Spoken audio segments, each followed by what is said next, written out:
Walking into Sarah's kitchen felt like stepping into a warm hug. The smell of roasted chicken mingled with laughter and chatter, creating a cozy atmosphere that immediately put me at ease.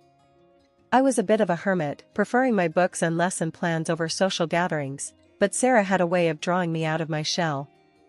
"Emily, you made it!" Sarah exclaimed, her voice a beacon in the bustling room. She dashed over, enveloping me in a tight hug that squeezed the breath out of me for a second. "Thought you'd bail last minute." I laughed, shaking my head. "And miss your cooking?" "Never." Sarah was the kind of friend everyone needed. Straightforward, with a no-nonsense attitude that was as refreshing as it was intimidating at times.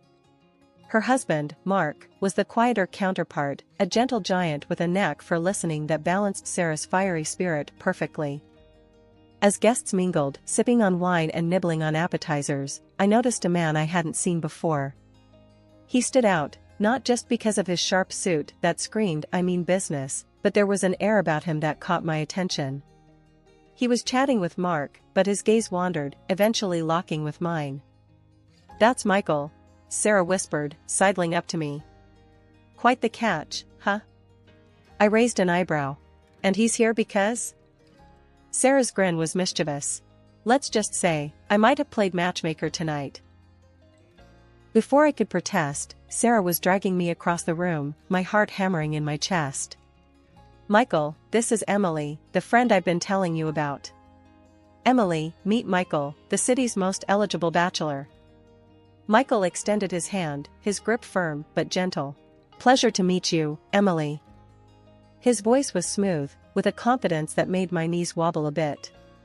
"Likewise," I managed to say, hoping my nervousness wasn't too obvious. Dinner was served, and conversations flowed as freely as the wine. Michael was easy to talk to, sharing stories of his travels and business ventures that sounded like they were from another world compared to my quiet life as a teacher. "So, Emily, Sarah tells me you're shaping young minds."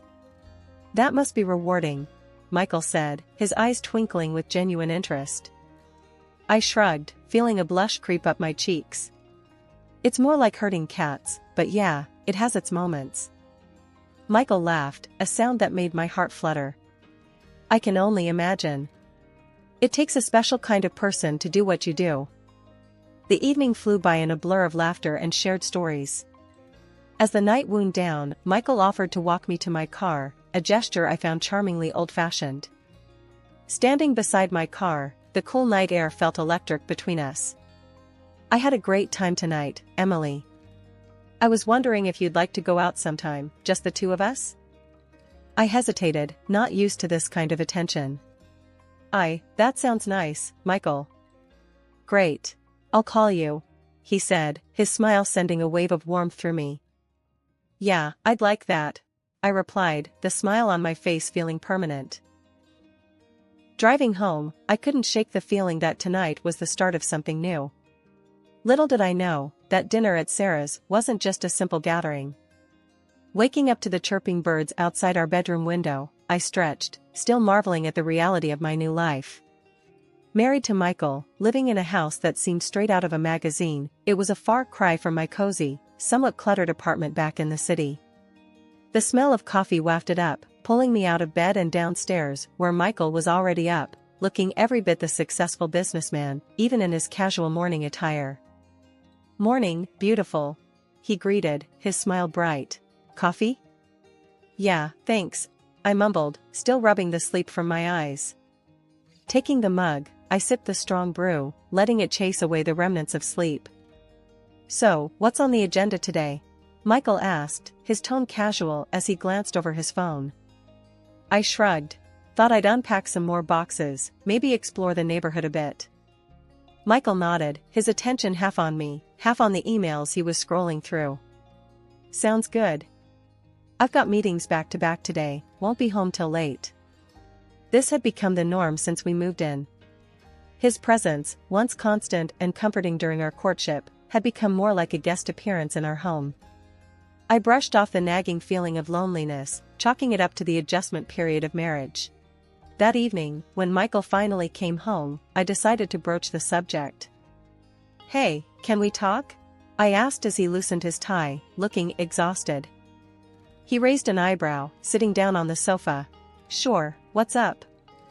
It's just, I feel like we're ships passing in the night lately. I miss us, I admitted, feeling a lump in my throat. Michael sighed, running a hand through his hair. You know how it is. The business, it's demanding. I'm doing this for us. I know, I do. But maybe we could set aside some time, just for us? A date night or something? I suggested, hopeful. He looked at me for a long moment before nodding. You're right. I'm sorry, Em. Let's do that. How about Friday night? Dinner at that Italian place you love? A smile broke through my worries. I'd like that. As we settled into a comfortable silence, me curled up with a book and Michael with his laptop, I couldn't help but feel that this was just a hurdle we'd overcome together. After our quiet moment of reconciliation, the days started to blend into one another. Michael tried to make time for us, scheduling those promised date nights, but his phone was always buzzing, pulling him back into the world of work. I found solace in setting up our home, making it ours, filling it with warmth and love, hoping it would bridge the gap that his absence created. One evening, as we sat on the back porch watching the sunset, a rare moment when his phone was silent, I decided it was the right time to bring up the topic that had been weighing on my heart. Michael, have you thought about us having kids? I ventured, my voice shaky with nerves. He looked at me, surprise flickering across his face, before it settled into a contemplative frown. Kids? You know how chaotic things are right now. I barely see you as it is. Bringing a kid into this, we're just not ready. I felt a sting at his words, a mix of disappointment and frustration. But we won't ever be ready. There's never a perfect time. I thought. We talked about this before. Michael let out a heavy sigh, running his hands through his hair. I know we did. But things are different now. The business is at a critical point, and we're just not in the right place for this, Em. His words felt like a punch to the gut, leaving me winded. It wasn't the response I hoped for, and it hurt more than I expected. So, what? We just keep waiting? Until when? Until it's too late? Come on, don't be like that. It's not about putting it off indefinitely. Just, not right now, okay?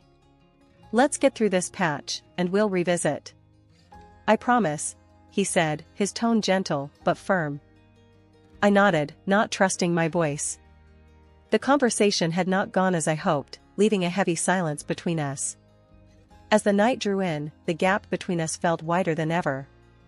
2 years flew by, and the change in Michael was like night turning into day, only in reverse. He was always at the office, buried in work, leaving me alone in our big, silent house. I found myself diving into my teaching, taking on extra classes, even snagged a part-time job to fill the echoing quiet of my days and nights. Michael? When he did show up, it was like living with a storm cloud. Parked in front of the TV, a beer in hand, he'd throw out comments about how I looked, how the dinner tasted like cardboard, or how the house wasn't up to his standards. It was nonsense, all of it. I kept our home spotless, cooked meals that would make a chef nod in approval, and as for my looks, I hadn't let myself go. But the way Michael went on, you'd think I'd given up on everything. Deep down, I knew this wasn't about me or how clean the house was. My gut told me there was someone else, that his late nights were more about who he was with than what he was doing. I've seen enough shifty glances in my time, taught enough kids to know when someone's hiding something. One evening, I couldn't take the charade any longer. Michael staggered in late, more booze on his breath than words in his hello. I was waiting for him, my mind made up. We need to talk, I said, cutting right to the chase as he flopped down on the couch. About? He didn't even look up, just flicked through the channels on the TV. Us. This. I gestured between us, the vast distance, despite the few feet. I can't do this anymore, Michael. I'm thinking, we should get a divorce. Finally, he looked at me, his eyes narrowing. Divorce? Are you out of your mind? Do you know what that would do to my reputation? Your reputation? I couldn't believe my ears. Is that all you care about? What about us? What about how unhappy I am? Michael scoffed, taking a swig from the bottle he'd brought in with him. You're being dramatic. It's not that bad. Not that bad? I was fuming now. Michael, you're never here. And when you are, all you do is complain and drink. That's not a marriage. I don't even know what that is. He stood up then, his expression hardening. We're not getting a divorce. End of discussion. I won't have people talking, saying I couldn't keep my wife happy. I stared at him, disbelief and anger swirling in my chest. So, you're happy to live a lie? For appearances? That's enough, Emily. I'm going to bed. We're not talking about this anymore. With that, he turned and left the room, leaving me standing there, my heart breaking in silence. The last couple of months had been rough. I felt like a shadow of myself, dragging through each day with a heaviness that sunk deeper than just fatigue. Food lost its taste, and my clothes hung loose on my frame. Teaching, something I'd always loved, became a chore I barely got through. Michael seemed oblivious to it all, more concerned about the dust on the TV stand than the fact I could barely muster the strength to get out of bed. It got to a point where even I couldn't ignore it anymore. Something was off, and it wasn't just the blues. Dragging myself to the doctor's office felt like climbing a mountain, but I needed answers. Sitting in that sterile room, when the doctor told me I was pregnant, it was like a jolt of electricity. Happiness, fear, confusion, it all hit me at once. But through that storm of emotions, one thing stood clear: I wanted this baby, even if it meant going it alone. Telling Michael should have been a moment we shared, but given the state of things, I was dreading his reaction. My fears weren't unfounded. When I finally mustered the courage to tell him, his reaction was like a slap in the face. Pregnant? His voice was a mix of disbelief and anger. You want to bring a kid into this mess? I stood my ground, holding on to the newfound resolve that came with the thought of being a mother. Yes, I do. And I'll raise this child with or without you. Michael laughed, a harsh sound that echoed off the walls. Without me? You think you can handle this on your own? You're not exactly young, Emily. His words stung, but I was beyond caring about his opinions. I am fully capable of raising this child. It's clear you don't want any part in this, so maybe it's best if you leave. That set him off. Michael was furious, his words a venomous stream I refused to absorb. He stormed out, and the silence he left behind was a relief compared to his presence. 3 days passed without a word from him. I was alone, truly alone, with a life growing inside me and a marriage crumbling around me. I couldn't understand how we got here, how the man I married became a stranger, how our plans for a family turned into a battleground. My mind was a jumble of thoughts, worries about the future pressing down on me. That's when I stumbled upon something that turned my already upside-down world completely inside out. Late one evening, while scrolling through my phone, trying to distract myself from the loneliness, I noticed a message request on Facebook. It was from someone I didn't know, a woman. Curiosity got the better of me, and I opened it, my heart sinking as I read her words. The message was brief, but clear. She claimed to be in love with Michael, telling me to let him go, because he didn't love me anymore. My initial reaction was disbelief, followed by a bitter laugh. Of course, there was someone else. The late nights, the detachment, it all made sense now. But seeing it in black and white was a slap I wasn't prepared for. Fury and hurt swirled inside me, urging me to do something, anything. So, I did what any self-respecting, scorned woman would do. I went to her profile. There, smiling back at me from the glowing screen, were pictures of Michael and her, cozy and smiling, a stark contrast to the coldness I'd been living with. I felt sick, my hands trembling as I put the phone down. It was one thing to suspect, another to have it confirmed so blatantly. I needed to confront Michael, to hear him admit it. But first, I needed support. Staring at my phone, the message from Michael's mistress still burning bright on the screen, I felt a surge of disgust and betrayal so intense it was like a physical blow. My hands shook with a mix of rage and heartache. Without thinking, I dialed Anna, my sister, needing someone to anchor me in this storm. Anna. I choked out the moment she answered, my voice a whirlwind of emotions. He's been cheating.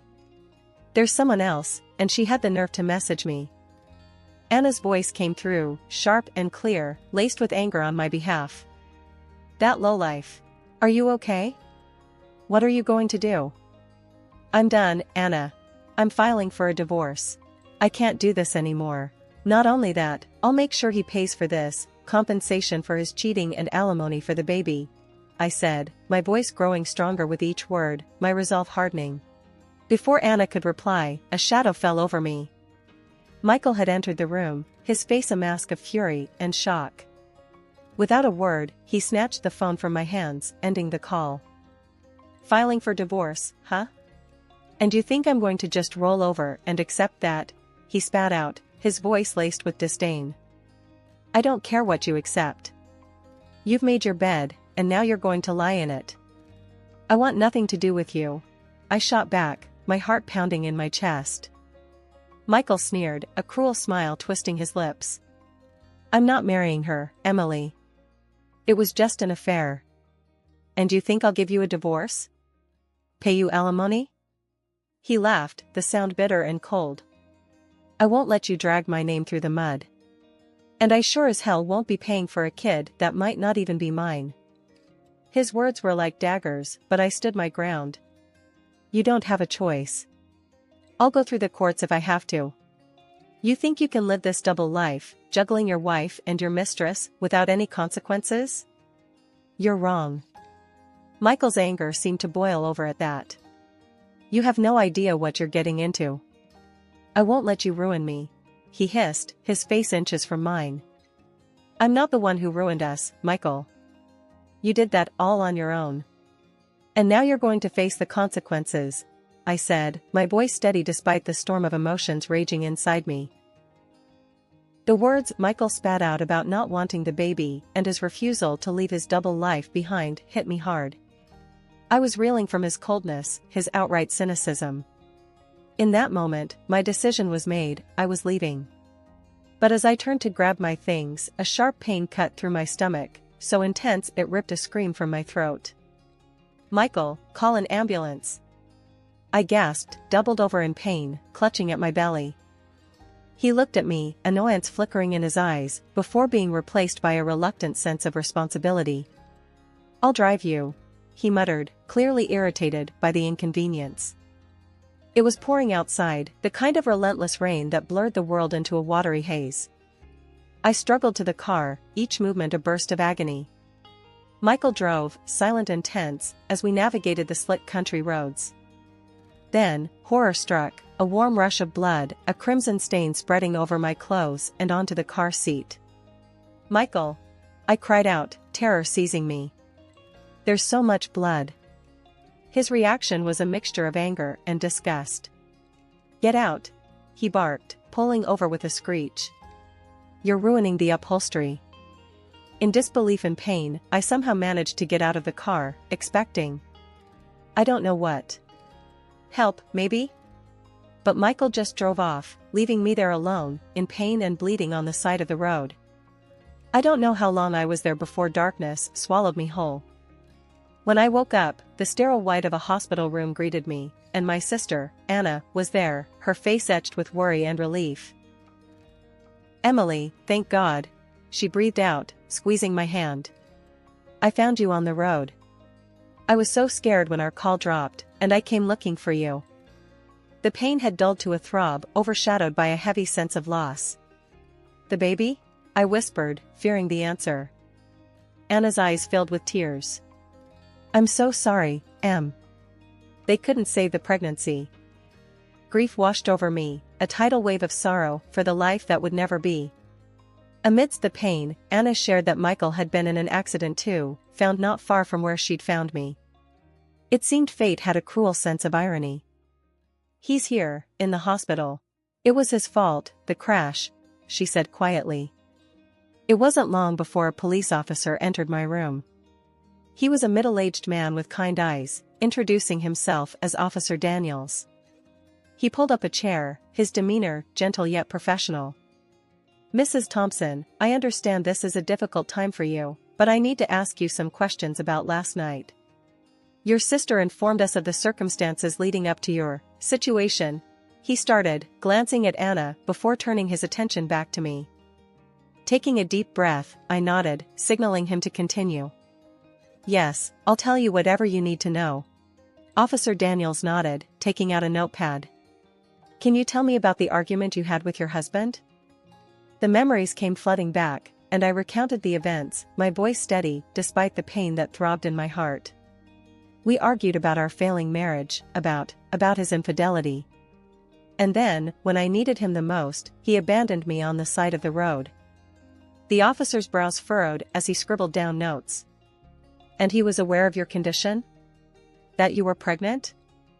"Yes, he knew. I told him, and he didn't care.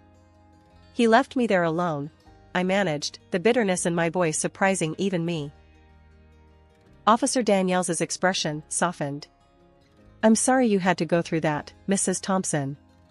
Based on your account and the preliminary investigation, we're looking into charges of neglect and endangerment against your husband. His actions led to serious consequences for you and the loss of your pregnancy." Anna squeezed my hand, her presence a silent support. The thought of Michael facing consequences for his actions was a cold comfort, but it was justice, however small. "What happens now?" I asked, the weight of everything crashing down on me all at once. "We'll proceed with the investigation, and I'll need you to provide a formal statement when you're ready. We'll do everything we can to ensure your husband is held accountable," Officer Daniels assured me, his voice firm. As he stood to leave, he paused, looking back at me. "Take care of yourself, Mrs. Thompson. We'll be in touch." After he left, the room was silent, save for the steady beep of the heart monitor. Anna was the first to break the silence. "He'll get what's coming to him, Em. You're not alone in this." The days that followed were a blur of doctors, police statements, and endless hours of trying to piece together a semblance of normalcy. Michael had been charged, and the news of his actions and subsequent arrest made headlines, tarnishing the reputation he valued above all else. After everything settled, the divorce, the court cases, and Michael's downfall, I started to rebuild my life, brick by brick. The compensation and the justice served felt like a cold comfort, but it was closure. The press had a field day with Michael's story, his reputation tarnished beyond repair. He lost his job, his status, and his ability to charm his way through life. As for me, I took it as a sign to start fresh. I found a quaint apartment not too far from the school, a place filled with light and hope, a stark contrast to the shadows of my past. Returning to teaching felt like coming home, the smiles and laughter of my students a balm to my soul. One afternoon, as I was tidying up my classroom, Marie, a fellow teacher and friend, popped her head in. "Hey, Emily, you heading out soon?" "Yeah, just finishing up here," I replied, stacking some papers. She leaned against the doorframe, her expression serious. "You know, we're all really glad you're back. The kids missed you. Hell, we all did." I smiled, touched by her words. "Thanks, Marie. It feels good to be back. Feels like I'm finally moving forward, you know?" Marie nodded, understanding. "You've been through so much, Emily. But you're one of the strongest people I know. You've got this whole new chapter ahead of you now." I chuckled, the idea of a new chapter still feeling a bit surreal. "Yeah, a new chapter. Just gotta make sure it's a good one, right?" "Exactly," she agreed with a grin. "And hey, who knows? Maybe there's a new love story in there too. When you're ready, of course." The thought had crossed my mind, the possibility of opening my heart again. But I knew if that chapter were ever to be written, I'd approach it with more caution, more wisdom. "I'll take my time with that one," I said, my voice steady. "But for now, my heart's full enough with these kids and getting my life back on track." Marie nodded, pushing off from the doorframe. "Well, just know we've got your back, Emily. Through thick and thin." As she left, her words lingered in the air, a reminder of the support system I had around me. My journey hadn't been easy, and the scars would always be a part of me. But as I looked out at the empty classroom, filled with the echoes of laughter and learning, I felt a sense of peace.